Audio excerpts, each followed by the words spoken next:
Y estamos en la primera carta, ya la vamos a terminar, si el Señor lo permite, nos quedan todavía algunos versículos y nos vamos a seguir con la segunda. Pero hoy todavía estamos en el capítulo 5, versículo 23. Hoy vamos a compartir la meta y la culminación de la santificación. El apóstol Pablo está terminando de dar las últimas palabras a la iglesia y encontramos en Primera de Tesalonicenses capítulo 5 versículo 23 los componentes humanos de la santificación. Hemos recordado un poco esta doctrina tan importante bíblica de la santificación.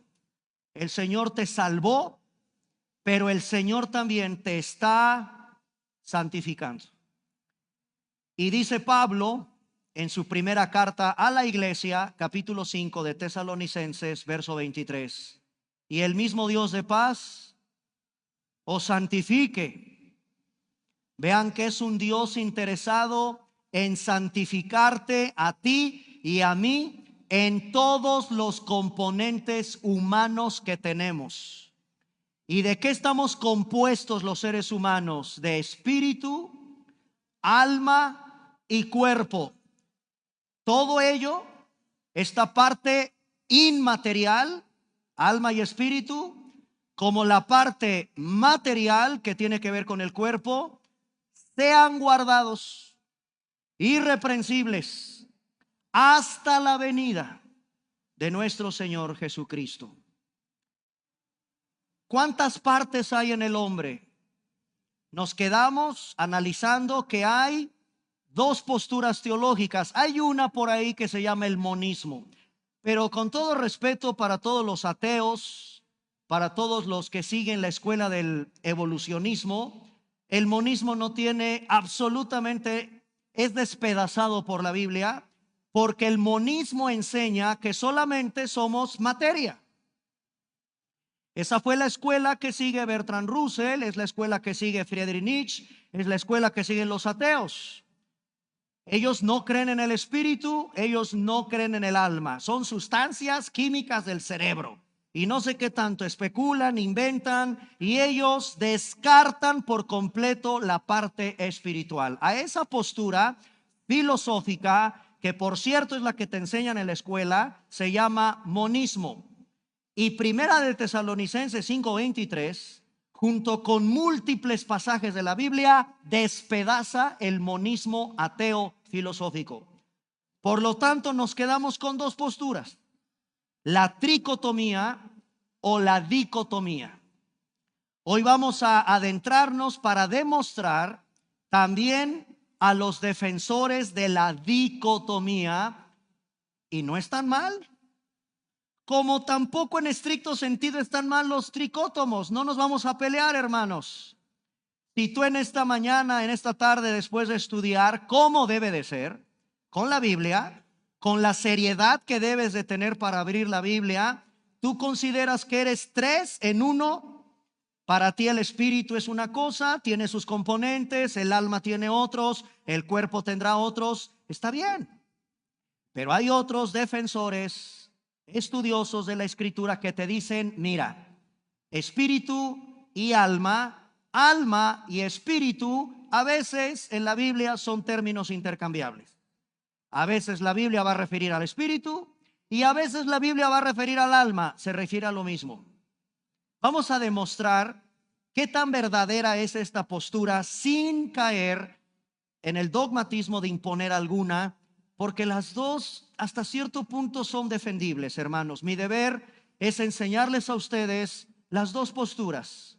¿Cuántas partes hay en el hombre? Bueno, todos estamos de acuerdo que tenemos un cuerpo.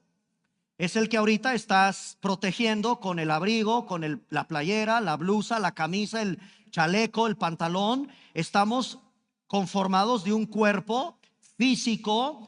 Tiene oído, gusto, tacto, los 5 sentidos. Dios nos dio un cuerpo.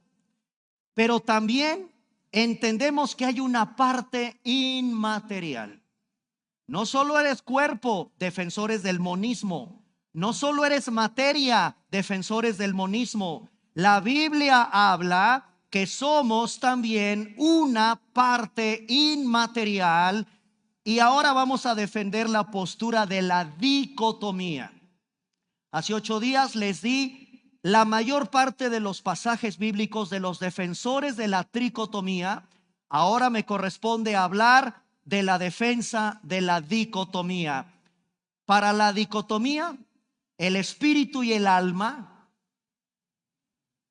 se manejan de manera intercambiable en la Biblia, y lo vamos a demostrar.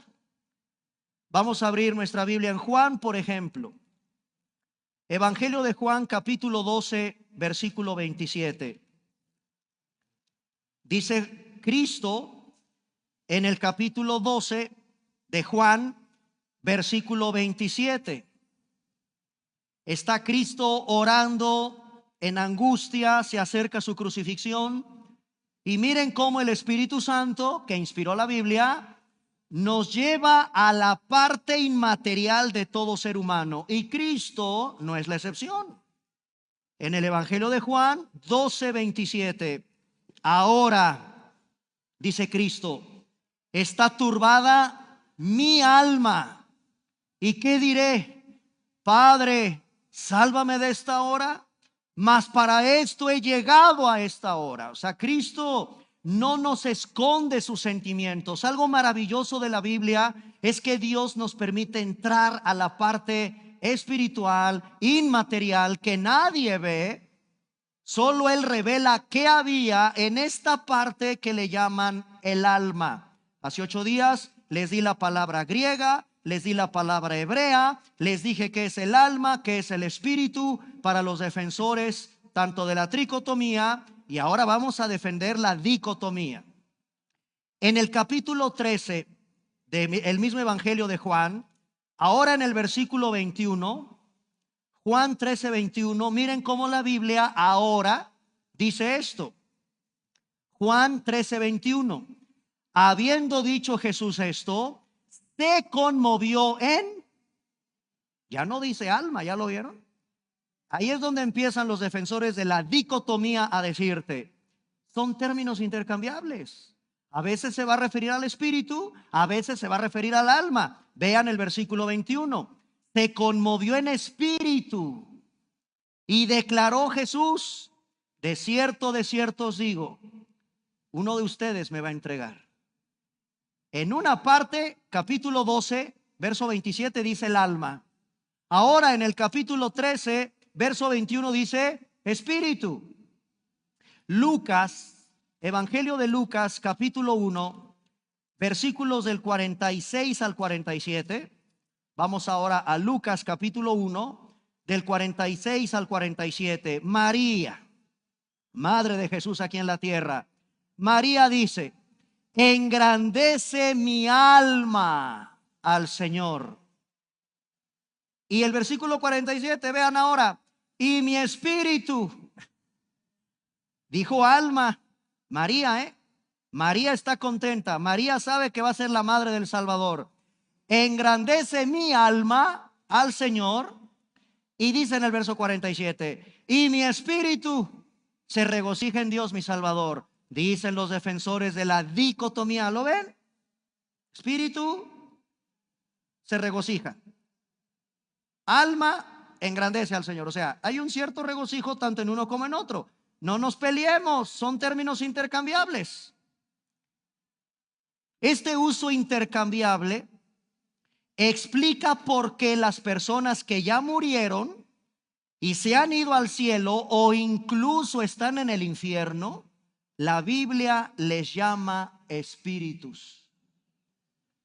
Siguen vivos, por cierto, Tu abuelo, tu padre si ya partió, tu abuelita, tu tío que murió de alcohólico, tu amigo ayer que mataron de un balazo, a todas las personas que de acuerdo a la Biblia ya murieron, no están muertas. ¿Sabes cómo la Biblia les llama?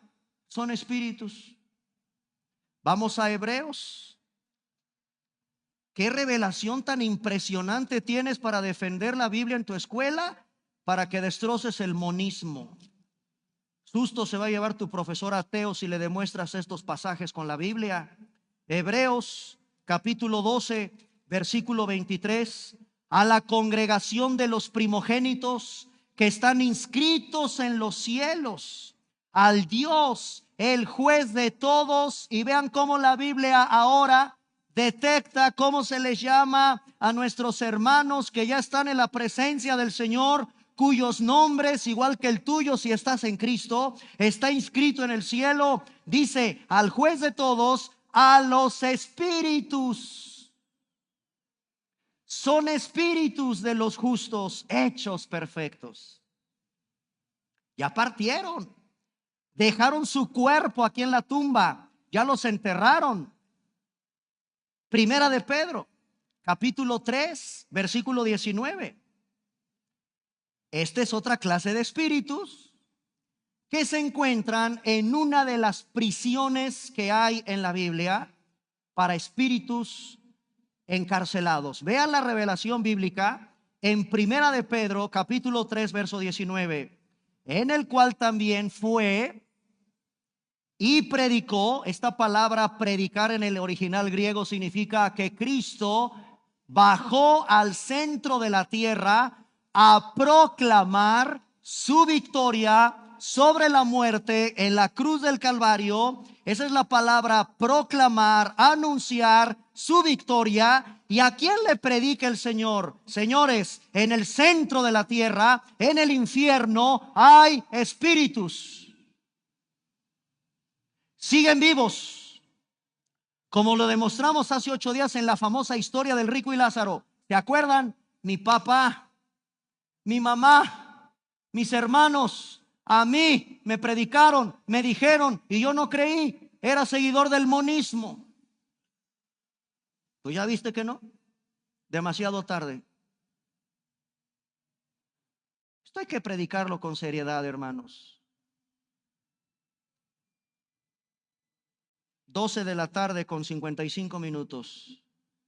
Almas, espíritus, almas están bajando al infierno a esta hora. ¿Y tú? Tienes la dicha enorme de estar en una iglesia. No puedes estar en un mejor lugar, ¿no?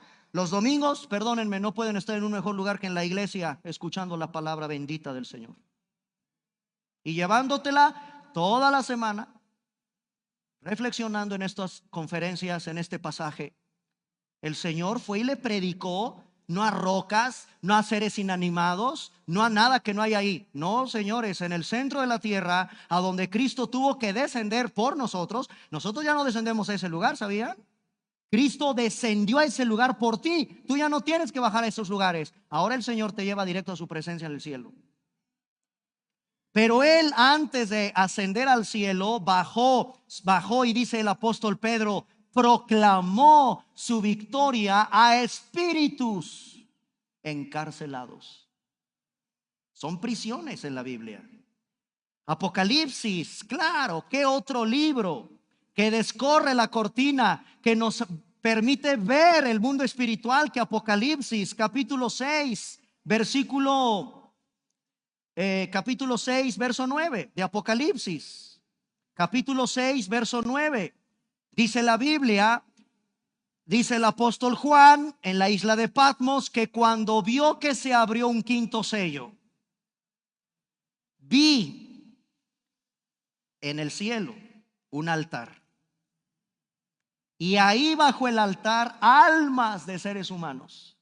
Qué imagen tan impresionante, hermanos, de lo que pasa cuando morimos. Las almas en el altar de los que habían sido muertos aquí en la tierra por ser cristianos, por predicar la palabra de Dios, por anunciar a Cristo. Todos nuestros hermanos que hoy son perseguidos en países a donde el Islam, a donde el comunismo, a donde las filosofías marxistas, a donde toda esa proliferación, como en Turquía, como en China, en ciertas partes, como en México, en ciertos poblados de gente religiosa que van y apedrean a un misionero, que van y apedrean a un pastor, porque en esa comunidad tan religiosa se puso una iglesia evangélica. todos nuestros queridos hermanos que han ofrendado su vida aquí en la tierra, porque no crean que al Señor se le olvidó espíritu y alma.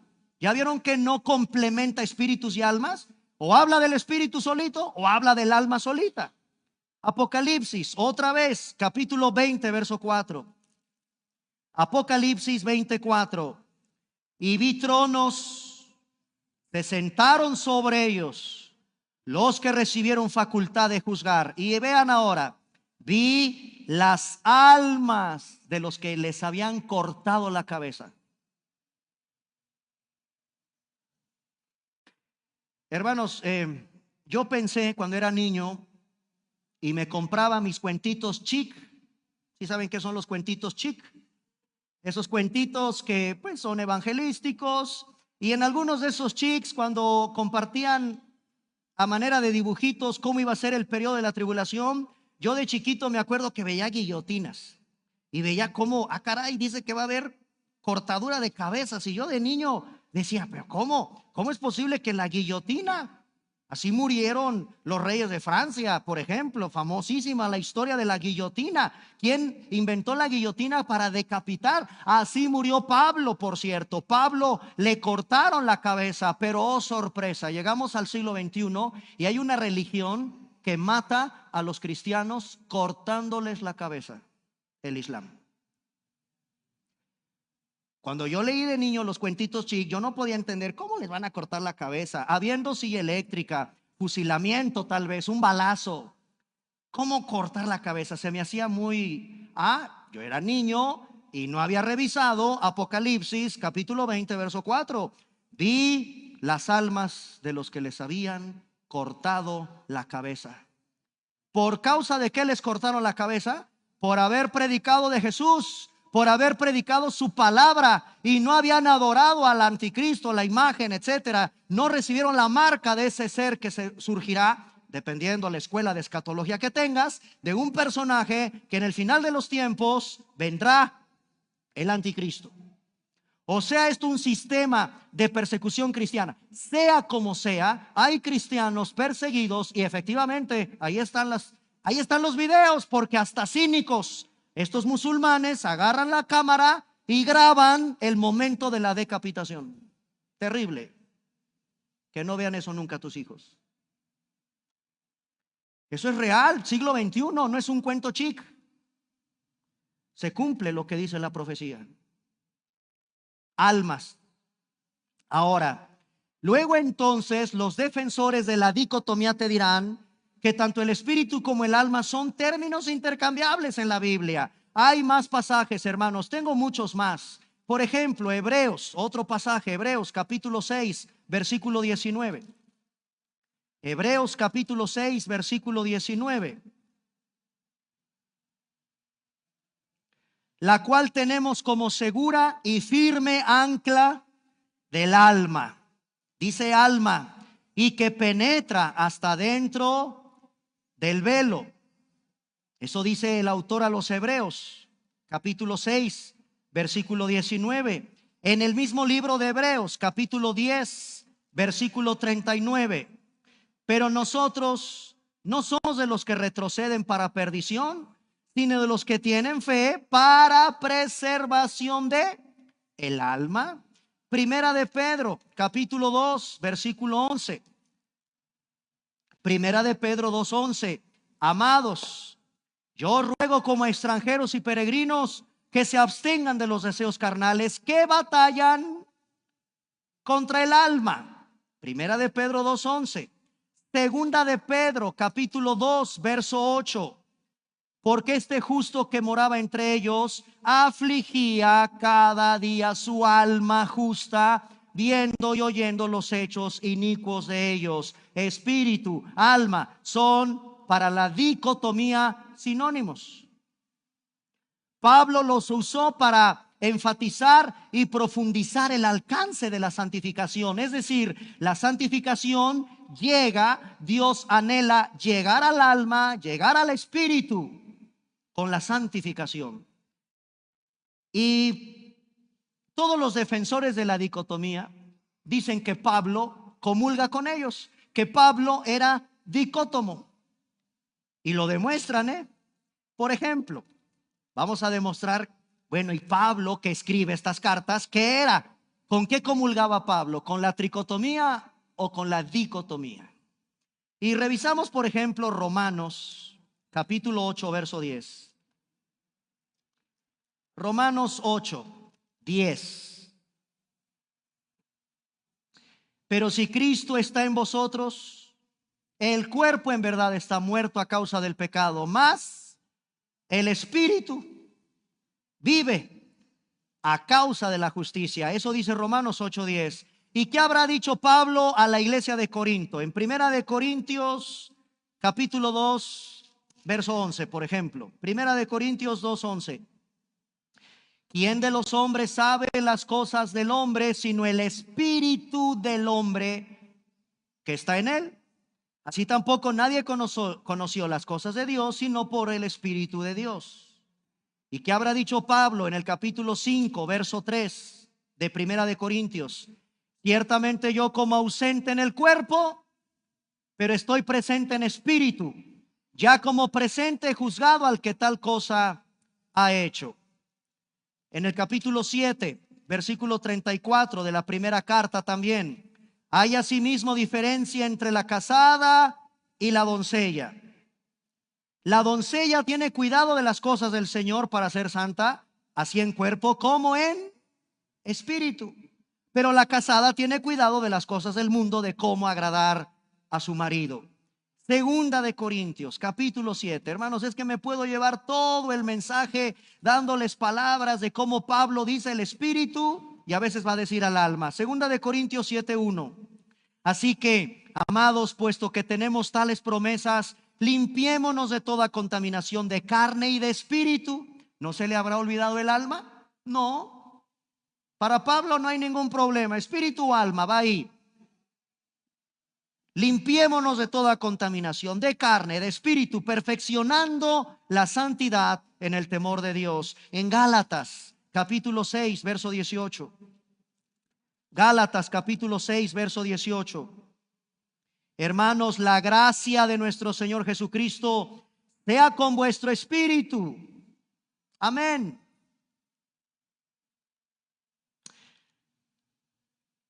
Colosenses 2:5. Bueno, es que venimos a estudiar Biblia, entonces pues vamos a la Biblia. Colosenses, capítulo 2, verso 5. Ya lo vimos. Estoy ausente en el cuerpo, en espíritu estoy con vosotros, pero también está el alma, ¿no? ¿Se entiende?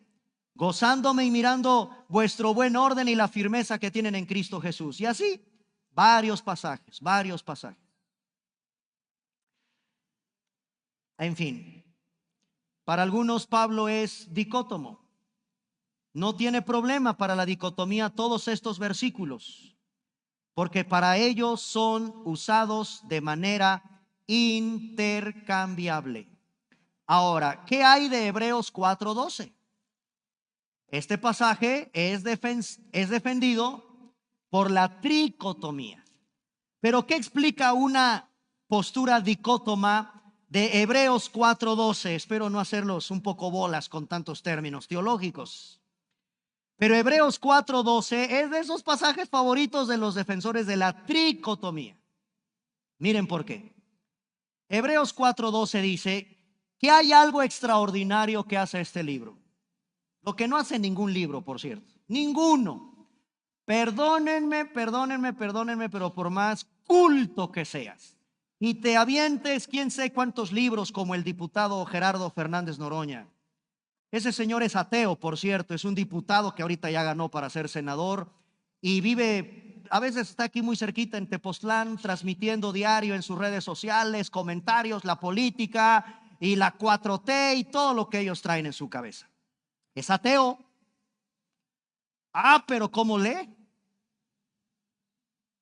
No, los cristianos no nos tenemos que quedar así tan rezagados, ¿eh? Este señor ateo lee y compra libros y libros y libros y libros y lee y devora libros y atiende conferencias, se va con la nueva presidenta electa y está con uno y está con otro y es ateo y lee y lee y lee. Sí, señores, ningún libro hace lo que Hebreos 4:12. La palabra de Dios es viva Este libro contiene la vida de Dios, lo que te da vida.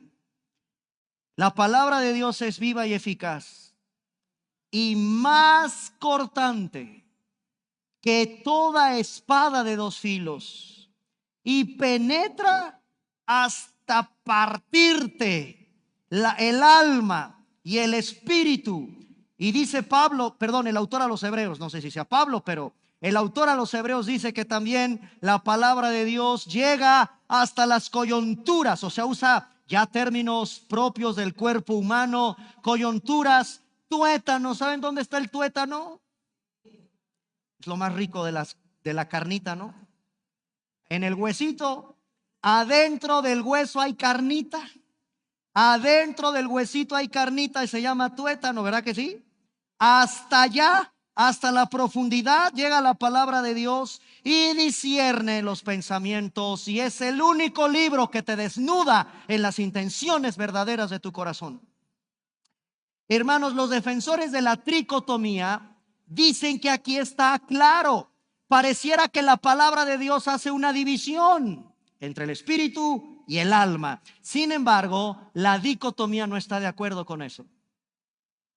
Los defensores de la dicotomía nos dicen que la espada penetra el interior de la persona. Solo dice, la espada del espíritu corta el alma y el espíritu de la persona, y usa expresiones metafóricas cuando dice también que penetra las coyunturas, los tuétanos, para describir la penetración profunda de la palabra de Dios en la persona interior. Para la dicotomía, este pasaje no presenta dificultad alguna en sostener que la Biblia usa de manera intercambiable espíritu, alma, alma, espíritu como un todo inmaterial en el ser humano. Pregunta obligada: ¿y nosotros qué somos? Uy, a mí me han hecho la pregunta porque sabía, bueno, está bien, pastor, ¿y usted? ¿Y usted qué dice? Híjole, yo me salgo por la tangente y veo Génesis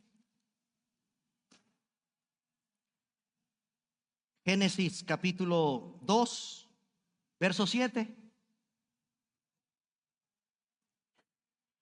Jehová Dios formó al hombre del polvo de la tierra.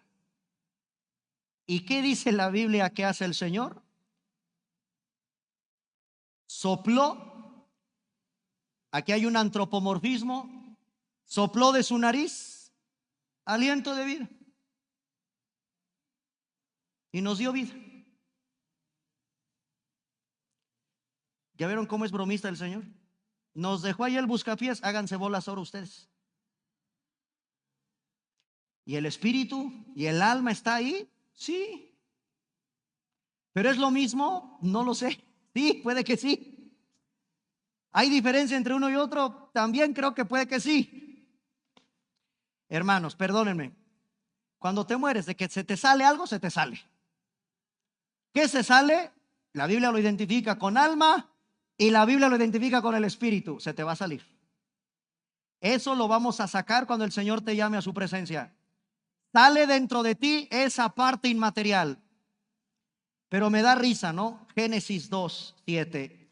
El hombre fue formado de la tierra, ahí está el cuerpo, y solamente la Biblia. No nos metamos en complicaciones, ni me voy a pelear con los tricótomos ni con los dicótomos. Yo en lo personal, yo creo que sería maravilloso considerar que si soy un templo y el templo tiene tres partes y había tres partes diferentes en el santuario de Dios desde el tabernáculo, pues a mí no me causaría ningún problema defender la tricotomía. Soy un espíritu, tengo alma y un cuerpo, las tres partes exactamente que conforman el tabernáculo: atrio, lugar santo y lugar santísimo. Y si la Biblia dice que yo soy un templo, bueno, pues tal vez quiero tratar de entender que el cuerpo representa el atrio, en el alma el lugar santo y el lugar santísimo el espíritu. Bueno, pero es una opinión. Los defensores de la dicotomía me dirán: no, papacito, estás haciendo una mala interpretación, no te metas con el tabernáculo, no tiene nada que ver esas tres partes, simplemente alma y espíritu, alma, espíritu, espíritu, alma, términos intercambiables, somos dos, parte material, parte inmaterial, se sale alma, espíritu, espíritu, alma. Bueno, me costaría trabajo entender eso, pero está bien. Si tú eres defensor de la dicotomía, amén, eres mi hermano y no tengo por qué tacharte de hereje. Pero soy tricótomo, pastor, amén, está bien, defiéndeme tu postura y dame más pasajes bíblicos. Pero me da risa el Señor, cómo no nos mete en problemas. Yo soplé, dice el Señor, sobre ti aliento de vida y fuiste un ser viviente, punto. Ok, ahora sí, vamos a avanzar un poco más en los minutos que nos quedan y regresamos a Primera de Tesalonicenses capítulo 5, versículo 23.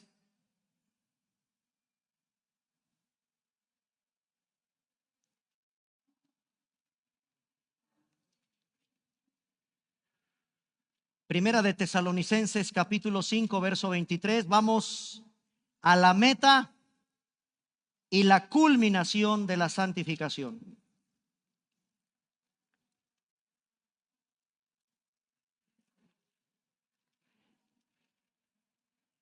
La meta y la culminación de la santificación. Todo mi ser, por completo, todo mi ser, espíritu, alma, cuerpo, sea guardado irreprensible. ¿Hasta cuándo? Hasta la venida del Señor. Esta palabra todo en el griego es la palabra holokleros con H, holokleros y con cada kilo. ¿Sabes qué significa cuando dice Pablo todo, todo mi ser? Versículo 23, con integridad, sin daño, totalmente, en una integridad, en una completa transformación. Lo que Pablo está diciendo es: yo creo que el Señor, de manera intacta, sin daño, de manera completa, como es el deseo de Pablo, de que llegue la santidad, de que la santidad sea palpable en nosotros, siendo sin mancha, siendo sin defecto. Efesios capítulo 5 nos da esta idea. Vean Efesios, la carta de Pablo, Efesios capítulo 5, versículo 20, Efesios capítulo 5, verso 25. Maridos, amen a vuestras mujeres así como Cristo amó a la iglesia y se entregó a sí mismo por ella. Vean el 26. ¿Para qué? Santificarla. La iglesia, habiéndola purificado en el lavamiento del agua. Vean lo que hace la palabra de Dios por la palabra del Señor.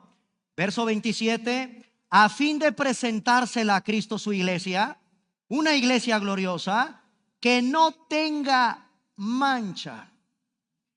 La iglesia no debe tener arrugas ni cosa semejante. El deseo del Señor es venir por una iglesia santa y sin mancha. ¿Ven el deseo de Pablo de que la santidad de la iglesia tiene que ser sin defecto? Eso es lo que le está diciendo a la iglesia de Tesalónica. Todo nuestro ser tiene que presentarse sin mancha y sin defecto. Ahora, todos nosotros tenemos una meta. Como hijos de Dios tenemos una meta. Vean Filipenses capítulo 3, versículo 14. Por si no lo sabías, mi hermano, estamos inscritos en una carrera atlética. Todos los cristianos estamos inscritos cuando te convertiste a Cristo en una carrera atlética. Y vean Filipenses 3:14. Prosigo a la meta. Prosigo a la meta. Nada de cristianos que tiran la toalla. Esos no existen. Esos no son cristianos. Los que antes de pandemia, durante la pandemia, post pandemia, ya no vinieron. ¿Dónde están?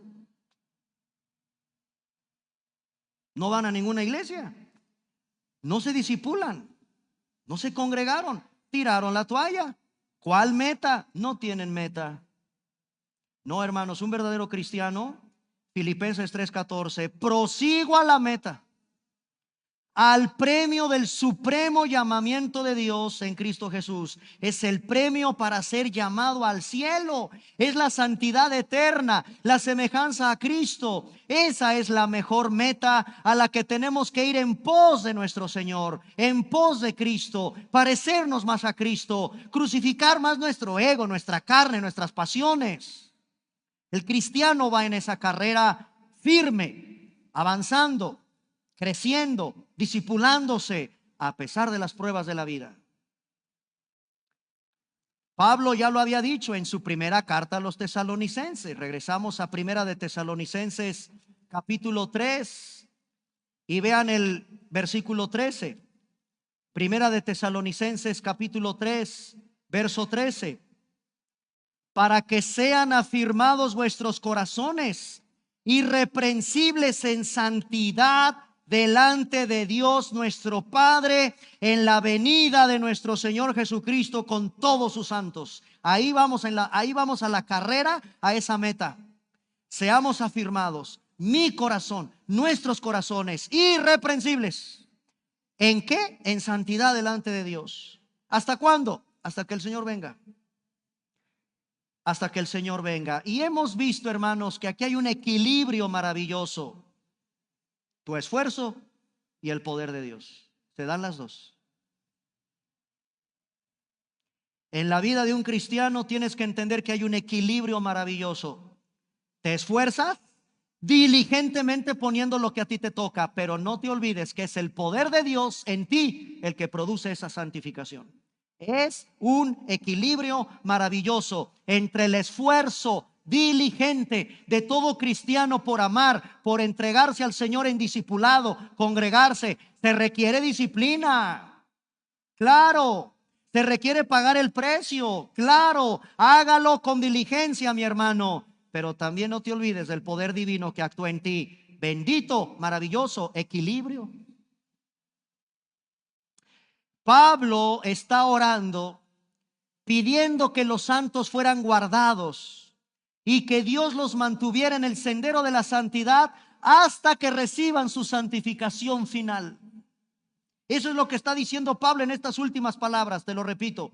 Pablo está orando. ¿Ya lo vieron que las últimas palabras de Pablo son una oración?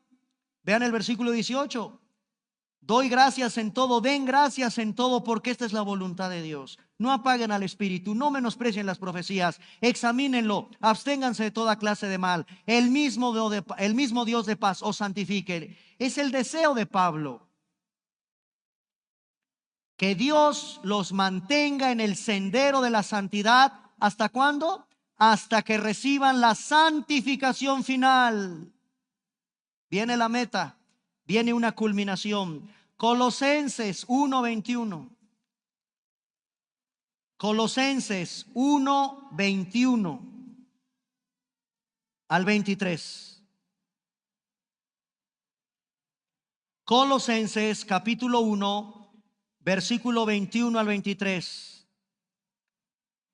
Y a nosotros también, que éramos en otro tiempo extraños.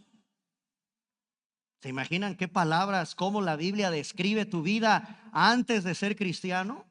Extraño delante de Dios. ¿Quién eres? Se los compartí, ¿no? En la historia del rico y Lázaro. ¿Cómo se llama el que fue al seno de Abraham? Lázaro. ¿Y cómo se llama el que se condena? La Biblia no revela el nombre. Son extraños delante de Dios los que se condenan. Éramos extraños en otro tiempo, enemigos en nuestra mente. ¿Quién sabe qué tantos rollos traíamos aquí? Hacíamos malas obras, sí, pero tiro por viaje. Un montón de pésimas cosas que hacíamos antes de venir al Señor. Ahora, en Cristo, desde luego, nos ha reconciliado en su cuerpo de carne por medio de la muerte, para presentarnos. Vean, hermanos, el fin. ¿Cuál es el objetivo de que el Señor te haya salvado? No me contestes nada más. Dios me salvó del infierno. Amén, eso es verdad.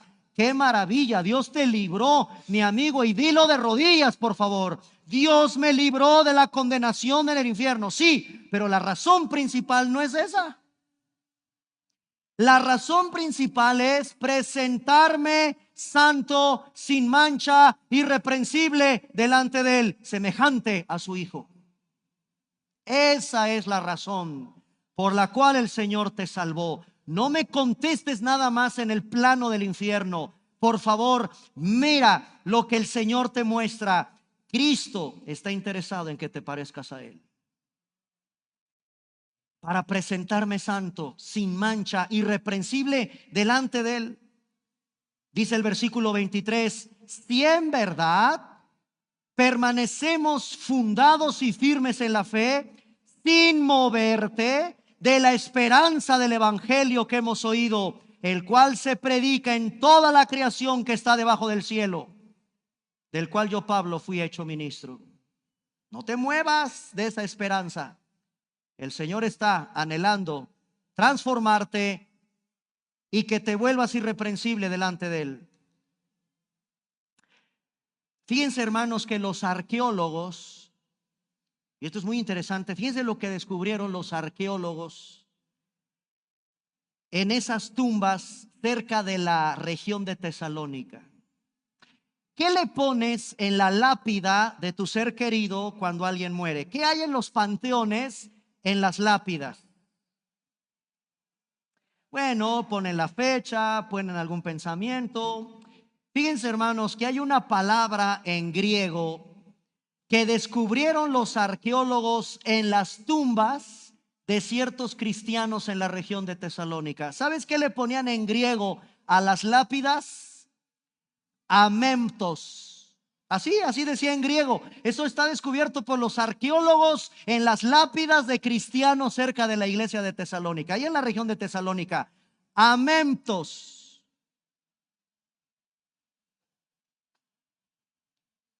Otras lápidas decían otra cosa, pero no decían amemptos. ¿Sabes qué significa amemptos? Aquí hay un intachable.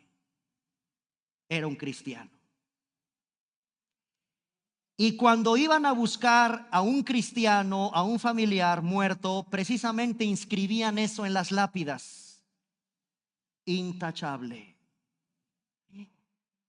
Tus familiares, tus hijos, serán capaces de ponerte a ti cuando partas: aquí mi padre, aquí mi madre, mi hijo, mi abuelito, mi tía, son intachables. Predicaron con el ejemplo. Fueron buenos cristianos. Hermanos, si tú crees que eso no existe, sí, los arqueólogos lo descubrieron. Había cristianos cuyas lápidas decían esta frase maravillosa en el original griego: amemptos. Los arqueólogos descubrían que cuando querían identificar a un amigo o un familiar, ahí yacía precisamente un cristiano, alguien intachable. Es el comportamiento, escúchame, que el Señor desea para tu vida. Es el comportamiento que el Señor desea para su iglesia. Eso lo dice Efesios capítulo 5, versículo 26 al 27. Para santificarla. ¿A quién? A su iglesia, habiéndola purificado con el lavamiento del agua por la palabra. Todos los días la Biblia, todos los días la Biblia, porque todos los días me ensucio. A ver, atrévete un día a estar enfrente ahí en medio de tu oficina y vas a ver la bola de palabrotas, truanerías, chistes colorados. Vete a la escuela y plántate en un salón de clases y vas a escuchar lo que todos los muchachos y las escuinclas andan diciendo con su bocota. Puras bajezas. Ahora imagínate un antro, una cantina, un rodeo.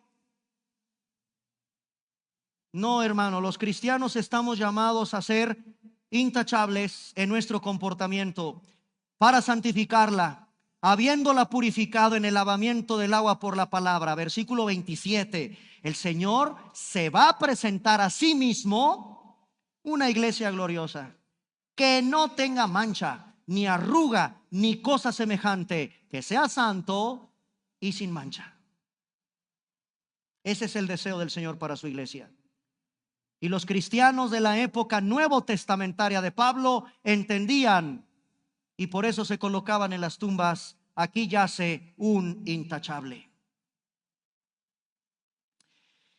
Dice Pablo, regresamos finalmente, para la venida. Ya lo vieron, Primera de Tesalonicenses 5:23: te ha guardado mi espíritu, alma y cuerpo irreprensible para la venida de nuestro Señor Jesucristo. Hermanos, Dios quitará el pecado de todos nosotros algún día. ¿Sabían eso? Mientras estemos todavía en este cuerpo, todavía tenemos pecado. Aún así, Dios te ve santo e intachable. Eso ya lo explicamos en la doctrina de la santificación. Pero Dios quitará, como era su plan original en el huerto. ¿O qué? ¿Ustedes creen que el enemigo, el diablo, Adán, Eva, echaron a perder el plan del Señor y ya el Señor se quedó: Dios mío, ¿ahora qué hago? Pues voy a enviar a mi hijo para remediar un poquito esto? No, por favor. Dios vuelve al plan original con el que te creó a ti y me creó a mí en nuestros padres. Y vuelve el Señor a quitar, eliminar para siempre el pecado de todos nosotros. Primera de Corintios capítulo 15. Qué maravillosa promesa tenemos en Primera de Corintios capítulo 15, versículo 50. Versículo 50.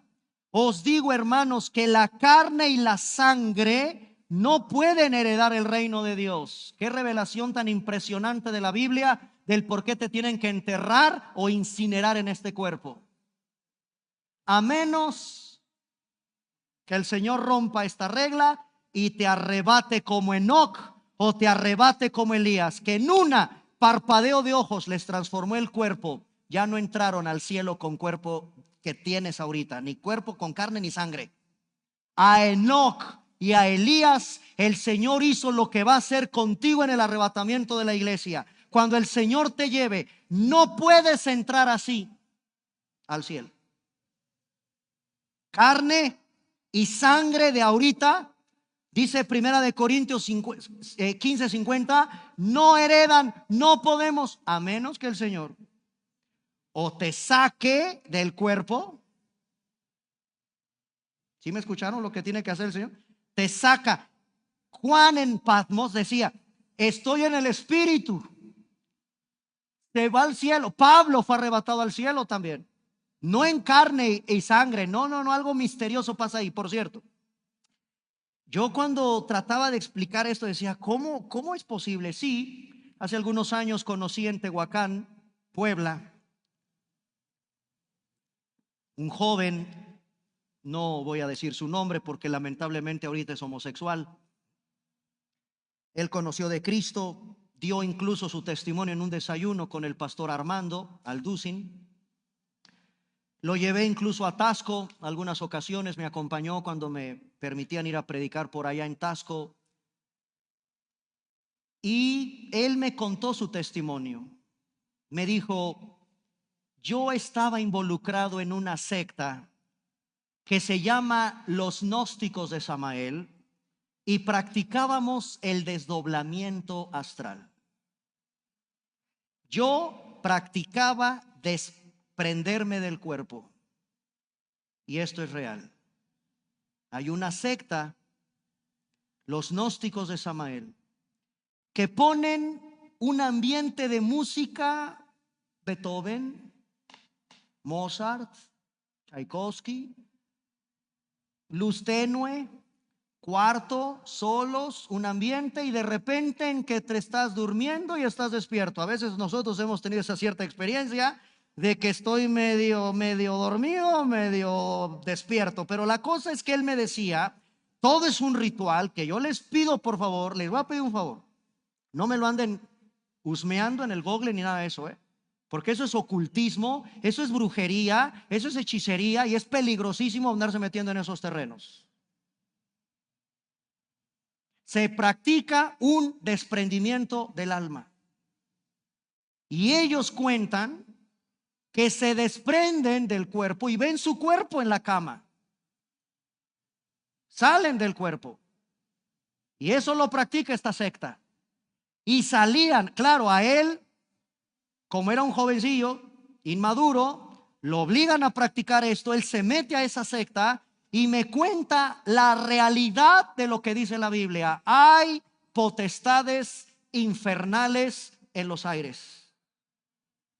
Sales del cuerpo y entras a una dimensión que está infestada de espíritus inmundos. Me llegó a decir que en el bosque de Chapultepec, en la Ciudad de México, por ejemplo, ellos los de esta secta saben que en el bosque de Chapultepec, en la Ciudad de México, existe un principado demoníaco. Eso me lo contó él, su testimonio. Obviamente hay un pasaje, hermanos, en el libro de Eclesiastés que te habla de un hilo, de un cordón. No se mueren. A pesar de que se desprenden del alma, no se mueren. Si se llega a cortar, ellos hablan de un cordón por ahí, que Eclesiastés, de manera curiosa, habla. Y si se rompe eso, mueres. Entras ya y no regresas al cuerpo. Mueres. Él le entró miedo, por supuesto, y tuvo de inmediato que regresar y regresar a su cuerpo. Lamentablemente este muchacho después se hizo homosexual. Oro por él, de repente ahí veo algunas publicaciones de él, pero me da mucha tristeza. Y si me estás oyendo algún día, sabes a quién me refiero. Ojalá puedas regresar a esa vida donde yo te conocí, donde fuimos a servir juntos al Señor en la iglesia, porque tu estilo de vida no agrada al Señor. Te pido con todo mi corazón, amigo, regresa a Cristo. Y ese testimonio que tú me contaste a mí me impactó. El que hayas practicado semejantes barbaridades de incluso salirte de tu propio cuerpo, corroborando lo que la Biblia dice. Y dale gracias a Dios que conociste de Cristo. Hermanos, esto es real. Dice la Biblia, regresamos a 1 Corintios, la carne y la sangre no heredan el reino de Dios. ¿Y por qué lo tuve que explicar? Porque Enoc y Elías son la excepción. Dios les transformó ese cuerpo en el que tenían de carne y de sangre de inmediato para podérselos llevar a su presencia. No hay otra explicación. Dice Pablo, versículo 51, os digo un misterio. No todos, y ahí hay, señores estudiantes de la Biblia, de figuras literarias, un eufemismo en la Biblia. Los cristianos dormimos. No todos dormiremos, como dando a entender que es la muerte para un cristiano, pero todos los cristianos, todos seremos transformados. Ahora, ¿ya vieron cuánto va a tardar? ¿Cuánto va a tardar el Señor en el versículo 52 en entregarte el cuerpo sin pecado? ¿Cuánto, señores estudiantes de anatomía, se tarda el hombre en parpadear? Bueno, miren lo que dice el Señor: en un abrir y cerrar de ojos, los muertos serán resucitados, incorruptibles, y otra vez dice Pablo, nosotros seremos transformados. Es necesario, ahí está, es necesario, no hay otra, que esto corruptible, mi cuerpo corruptible, se vista de incorrupción, y esto mortal, que se va desgastando, se va muriendo, se vista de inmortalidad. Verso 54. Y cuando esto corruptible se haya vestido de incorrupción y esto mortal se haya vestido de inmortalidad, se cumple la palabra del Señor que está escrita: sorbida es la muerte en victoria. Amén. Dios quitará el pecado de los creyentes algún día. Te va a entregar lo que se conoce un cuerpo glorificado. Glorificado. Hermanos, esta es la cuarta mención para terminar en lo que Pablo refiere de la venida del Señor. En Primera de Tesalonicenses 2:19, en Primera de Tesalonicenses 3:13 y en el capítulo 4 verso 15 habla de un acontecimiento que la iglesia va a experimentar y se conoce como el arrebatamiento de la iglesia. ¿Cuál será la generación que sea arrebatada en los aires? Solo Dios la sabe. No lo sabemos. Pablo oraba pidiendo que cuando el Señor regresara, los encontrara, y esa es la parte final de mi mensaje. ¿Qué debemos de orar? Si hoy decidiera Cristo regresar, si hoy decidiera el Señor arrebatarnos, que te encuentre hoy siendo fiel tras la meta de ser santo, de anhelar estar en el Señor, de caminar con Cristo. Esa promesa celestial de la perfección, así el Señor te quiere encontrar si es que hoy decide llevarte. Y eso es lo que Pablo está pidiendo, que te encuentre fiel tras la meta de ser un santo comprometido con el Señor y anhelando recibir la promesa celestial de la perfección. ¿Hasta cuándo vamos a dejar de orar así? Hasta que el Señor venga. No sabemos cuándo. Que el Señor nos encuentre todos los días tras esa meta de anhelar ser santos y más parecidos a Él. Eso es lo que Pablo explica con la meta y la culminación de la santificación en Primera de Tesalonicenses capítulo 5 versículo 23.